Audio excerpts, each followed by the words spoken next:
अस्सलाम वालेकुम, this is Shefa Yasmeen. Welcome back to my channel देखते रहो। आज का टॉपिक बड़ा इंपॉर्टेंट है क्योंकि उर्दू यूनिवर्सिटी कराची कैंपस जो है वो शट डाउन हुआ है और वहाँ पर असातिज़ा प्रोटेस्ट कर रहे हैं। यही बात जो है वो मैं ज़रा सा डिटेल के साथ आपको बताती हूँ कि वो प्रोटेस्ट क्यों कर रहे हैं और इसके पीछे वजूहात क्या है। लेकिन अगर आप मेरे चैनल पर नए हैं और आपको ये वीडियो अच्छा लगे तो फिर आप ज़रूर मेरे चैनल को सब्सक्राइब कीजिए, लाइक कीजिए और कमेंट कीजिए। चलिए हम स्टार्ट करते हैं और आपको बताते हैं कि कराची में वफाकी उर्दू यूनिवर्सिटी के दोनों कैंपस में असातिज़ा ने क्लासेस का बाइकआउट कर दिया है और जो तदरीसी अमल था वो पूरा स्टॉप कर दिया गया है।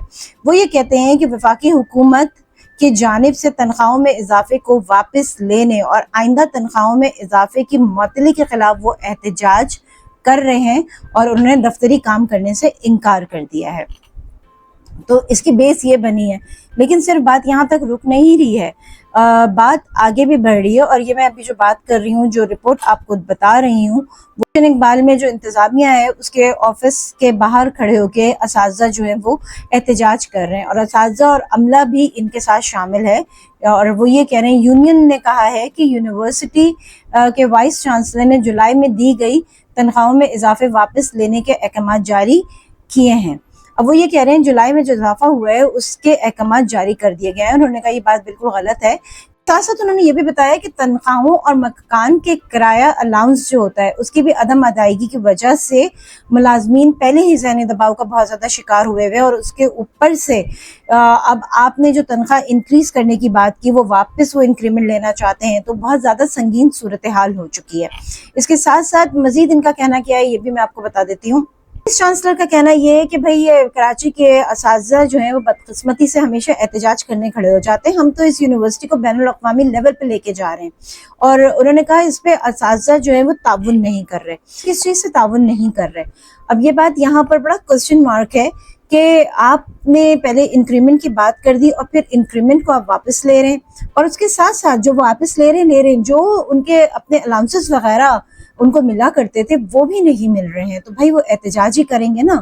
पहले इसका मतलब बात हुई होगी, उन्होंने बहुत दफ़ा आप लोगों से पूछा होगा इंतज़ामिया से कि भाई ये हमारे पैसे नहीं मिल रहे हैं, इसका क्या होगा। जब उनको खातिर खा रिजल्ट्स नहीं मिले और उसके ऊपर से कहते हैं ना कि एक मुश्किल पड़ी हुई थी, ज़हनी दबाव पे थे और फिर उसके ऊपर से ये बात आ गई कि अब जो इंक्रीमेंट होना था वो भी नहीं होगा, तो भाई वो बबल तो फटना था ना, इसलिए वो फट गया है। वो इस बात से डिनाई करते हैं, वो कहते हैं तनख्वाहों में कोई इजाफा नहीं किया गया है और ना ही इजाफे को वापस लेने की कोई बात की गई है। सिर्फ एक दरख्वास्त ये थी कि क़वाइद और ज़बूत के मुताबिक तनख्वाहों में इजाफे की जो है वो मंजूरी ली जाएगी। अब इनका कहना यह है, लेकिन असातिज़ा जो स्ट्राइक पे इस वक्त हैं वो बिल्कुल अलग बात कर रहे हैं और वो सिर्फ इजाफे की बात नहीं कर रहे हैं, वो ये कह रहे हैं हमारे अलाउंसेस बहाल किए जाएं। कहना यह है कि सिर्फ जुलाई के पैसे हमें दिए गए हैं, उसके अलावा हमें अभी तक तनख्वाहें नहीं मिली हैं, बाकी अभी भी जो है वो उन्होंने कहा है कि अभी देंगे। और गुज़िश्ता 6 माह से मकान का किराया अलाउंस भी रोक दिया गया है। तो ये टीचर्स का कहना है। टीचर्स का मजीद कहना है वो भी मैं आपको बताती हूँ। इनका मजीद कहना था कि अगर तनख्वाहों में इजाफा रोका गया तो टैक्स की शरह बढ़ने के बजाय ज्यादा होने की वजह से मुलाजमीन की तनख्वाहें कम हो जाएंगी। वो सही कर रहे हैं क्योंकि टैक्स की शरह तो बढ़ चुकी है। अब जो तनख्वाह उनको मिल रही है उसमें से भी कटौती हो जाएगी तो फिर तो बहुत ज्यादा मुश्किल हो जाएगी गुजारा करना।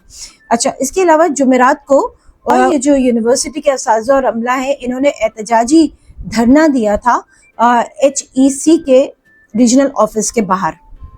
रीजनल डायरेक्टर को HEC के चेयरमैन को एक यादाश्त पेश की गई जिसमें कहा गया कि यूनिवर्सिटी को इस वक्त 934 मिलियन रुपए का खसारे का सामना है, जिसकी वजह से असातिज़ा की तनख्वाहें, रिटायर्ड अफराद की पेंशन और हाउस रेंट अलाउंस कई माह से नहीं मिला और मुअत्तल कर दिया गया है। समझ में नहीं आती कि भाई अगर वो एहतजाज कर रहे हैं तो बात तो उनकी सही है, बगैर पैसों के कैसे गुजारा करेंगे। लेकिन आप ये कह रहे हैं कि कराची के असातिज़ा को कोई काम ही नहीं होता जी کہ وہ احتجاج کرنے کھڑے ہو جاتے ہیں. اسی وجہ سے یہ ساری ڈیٹیل میں سامنے رکھ رہی ہوں. اس کم سے کم اضافے کی وجہ سے 2004 میں یونیورسٹی کا مالی بحران مزید خراب ہو گیا ہے اور اساتذہ اور عملے کی 2 ماہ کی تنخواہوں کے ساتھ ساتھ گھر کے کرائے اور 5 ماہ کے الاؤنس بھی ادا نہیں کیے گئے ہیں.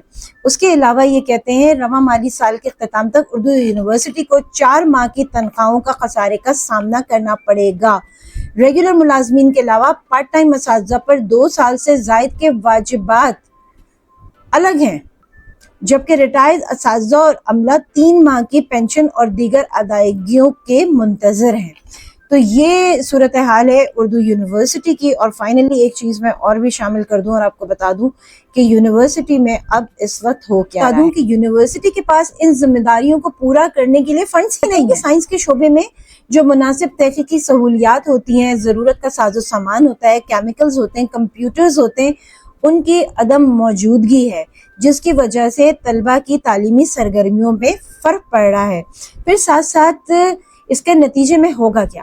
اب یہ ساری بات تو ہو گئی، اب اس کے نتیجے میں ہوگا کیا؟ اس کے نتیجے میں ہوگا یہ کہ وفاقی اردو یونیورسٹی کے 18,000 طلبہ جو ہیں ان کا مستقبل نہایتی خطرے میں ہے. بہرحال یہ ایک ایشو تھا جو میں آپ کے سامنے لے آئی ہوں. ظاہر سی بات ہے کہ جس طرح سے اس وقت سبھی لوگ ایک مالی دباؤ کے شکار ہوئے ہیں، ہر گھر کا یہی حال ہے کہ تنخواہیں جو ہیں وہ اسے گھر نہیں چل پا رہا ہے، کیونکہ تنخواہوں میں اضافہ نہیں ہوتا ہے اور بل جو ہیں ان کے چارجز بڑھتے ہی چلے جا رہے ہیں. ظاہر سی بات ہے کہ یہ سوچنے والی بات ہے کہ یہ چیز اب صرف گھروں تک محدود نہیں رہی ہے، یہ ہماری فیکٹریز، انڈسٹریز، اس کے علاوہ ایون میڈیا چینلز اور اس کے ساتھ ساتھ اب تعلیمی اداروں کو بھی متاثر کر رہی ہے. بچوں کا فیوچر خراب ہو رہا ہے. جب یہ یونیورسٹیز پیسے ہی نہیں دیں گے تو مجبوراً اساتذہ جو ہیں وہ پڑھانا چھوڑ دیں گے، اور وہ پڑھانا چھوڑ دیں گے تو فائنل نقصان کس کا ہے؟ فائنل نقصان ان اسٹوڈنٹس کا ہی ہے جن کے ماں باپ اس کوشش میں ہوتے ہیں کہ بچے اچھی تعلیم حاصل کر لیں، نوکریوں پہ لگیں اور اس کے بعد گھر کی تھوڑی بہت ذمہ داریاں بھی اٹھا لیں. سوچنے کا المیہ ہے، یہ میں آپ کے اوپر چھوڑتی ہوں کہ یہ جو میں نے ابھی رپورٹ آپ کے سامنے پیش کی اس کے بارے میں آپ کا کیا کہنا ہے. یہاں پر میں آپ سے اجازت چاہوں گی، پھر حاضر ہوں گی کسی نئی رپورٹ کے ساتھ. شگفتہ یاسمین کو دیجیے اجازت، اور ہاں اگر میرے چینل پر نئے ہیں تو ضرور میرے چینل کو سبسکرائب کیجیے، لائک کیجیے اور کامنٹ کیجیے. مجھے دیجیے اجازت. خدا حافظ.